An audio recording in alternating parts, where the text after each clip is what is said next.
Okay, I'm back. I see somebody wandering around here. Yeah. Go ahead.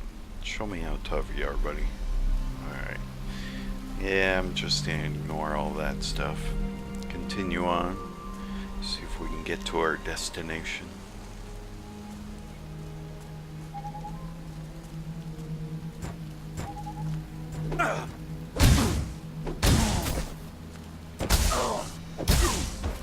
Here's a nice yellow. Hello there, big bone cruncher. Meet Mr. DPS. Alright, what do these mitts look like? Evasion. Yuck. But they're better than what I have. Perhaps. Now, at this later stage of the game, you will find that a lot of the secondary stats, like the +2 life gain, the +36 maximum life, the +11 to energy shield, these tend to come into play a lot more than just the evasion rating or the armor rating. Particularly things that add to your damage or increase a certain resistance. One nice way to cheat and just get a good idea of it without having to overthink it is to open up your character screen and you have your offense to see how the weapons affect, or your defense to see how your armor affects it. And from there, it looks like my evasion rating goes up and my energy shield goes up as well. You can even see it on the bottom right hand side, the white bar. See how it starts to move its way into the health indicator. So it's slowly telling you that you're getting more and more powerful there too. Looking pretty good. Let me just see if it affects offense really. I'm at 108 to 121.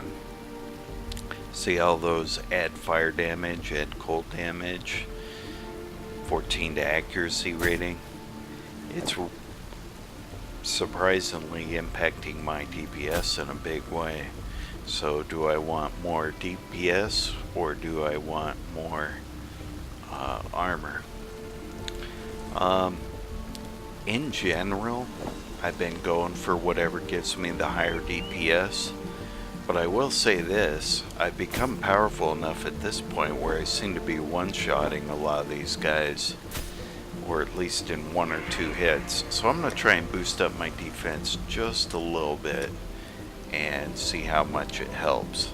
I might switch back, so I'm going to keep them over there just in case I want to swap back, but let's see what happens when I increase. Here's a perfect example right there. See, I can still put them down a couple of hits, even though I lowered my DPS. So, that's the juggling of the game. That's what makes RPGs great. It's being able to play around with the stats, experiment with different stuff. That's why I keep coming back to this game. It's really, really fun. I can't recommend it enough to you folks, so I hope what I'm doing here gives you enough incentive to at least try it out. While they're in beta, they have a sign-up form if you don't want to spend any money, and what it does is it picks from the list of people who signed up like one every 4 or 5 minutes. And I can't seem to figure out where I'm going here. But anyway, it picks someone every 5 minutes completely at random. So, if you want to go that way and try it out for free, sign up now and get on the list. Or,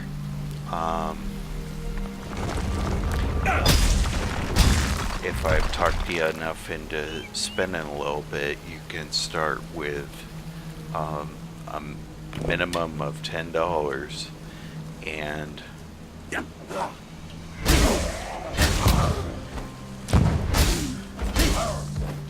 that's 10 US.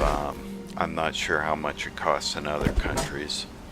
So really you're just buying your way into the game if you don't want to wait.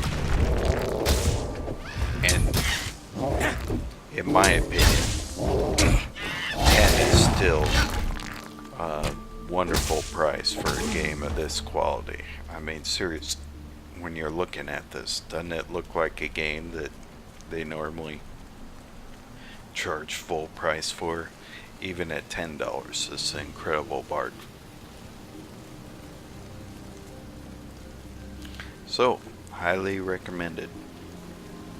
I do believe this is our way into the dungeon, so in we go.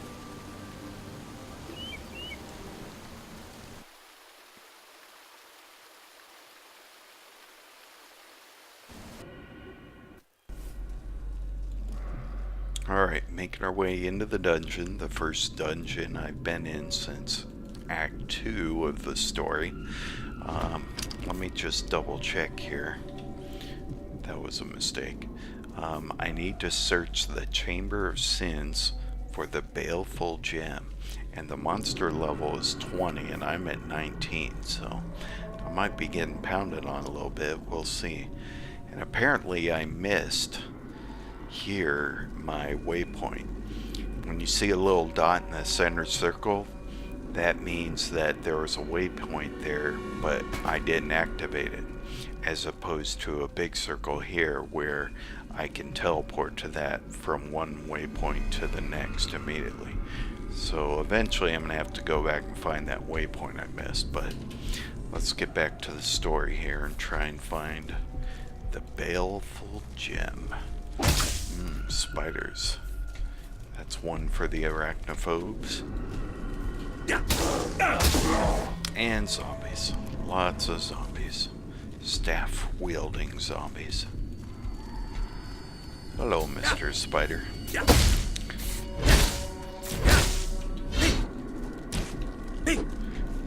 The skeleton. Nowadays, these guys are doing elemental damage that you can see here. When they hit, they tend to hurt. And that's where the armor comes into play. Right here, since I'm getting elemental lightning damage, if I find I'm a little too squishy against these guys, go back and throw on a ring with some lightning resistance, come back in, I'll do a lot better.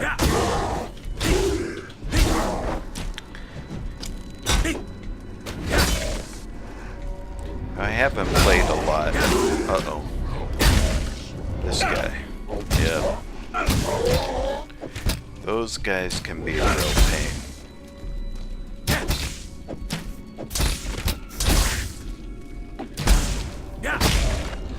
Uh-oh. There he is again. He can really make my life miserable. I spend all that time killing all these guys, and all it takes is one of them to bring them all back. So yeah. Hidden complexities. For a gold pot, I didn't see a lot of gold in it. That's right, there's no gold in this game. I really love the barter system. Trading items for other items.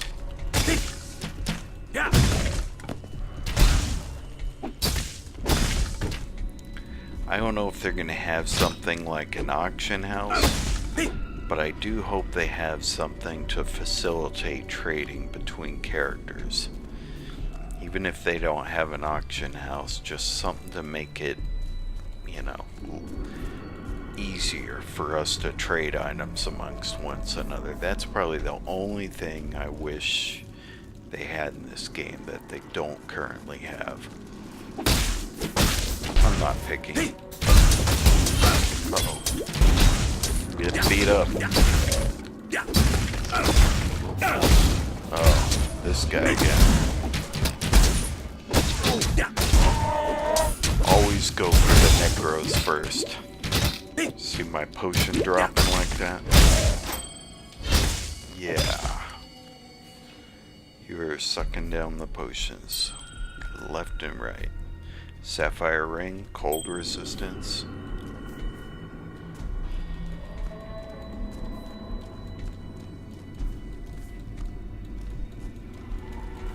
Definitely go for the necromancers first in here. They are a pain. Alright, so I'm running into tree branches. Where am I going here? Maybe I'm supposed to go downstairs? Nope. No stairs. Alright, backtracking a little. Did I miss a spot? I was up there. Here's that doorway. Here we go. Down here. Another nice cleave spell goodie is slaughtering multiple pots. Alright, that's where we need to be. I don't like you, you lightning spewing archer. Yeah, this looks like a tough guy spot. Where are you, tough guys?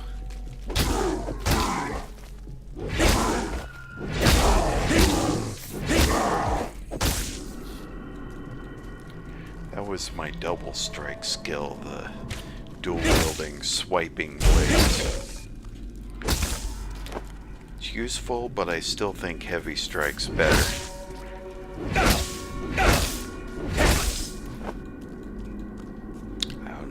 Maybe it uses less mana. 7 mana versus 10 for my heavy strike. So yeah, that is one nice perk of using it is I don't seem to be refilling my mana as much. Trap's kind of worthless, but there you go. Maybe I can use it on this necro here.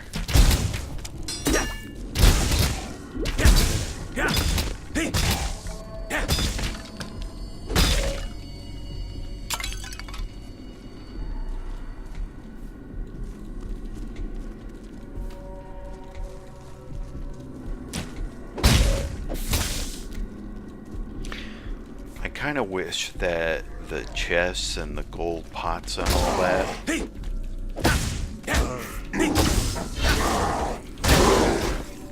would just light up without me having to hit halt like that. Because they're white items, they don't show up automatically, so every so often I have to click those just to make sure I'm not missing any breakables. I don't know. It's kind of a minor complaint, but it's, you know, something I'd like to see, but it's not gonna make me whine too much if I don't get it. Well, one last pot. Okay, nothing really. Clean. Whoa.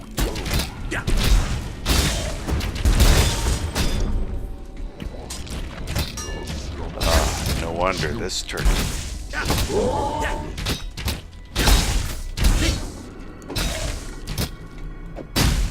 So yeah, the combination of a necromancer and some of these tougher skeletons can really put a dent in your day. Does this mean, oh, am I really run out of space already? Wow. Greater mana, better than large mana. I might swap that out. And I can level up my hatred. Maybe I'll enable that. Okay, well, let's see. A little Tetris here. That'll work. 1527 damage. I don't think that's gonna beat this.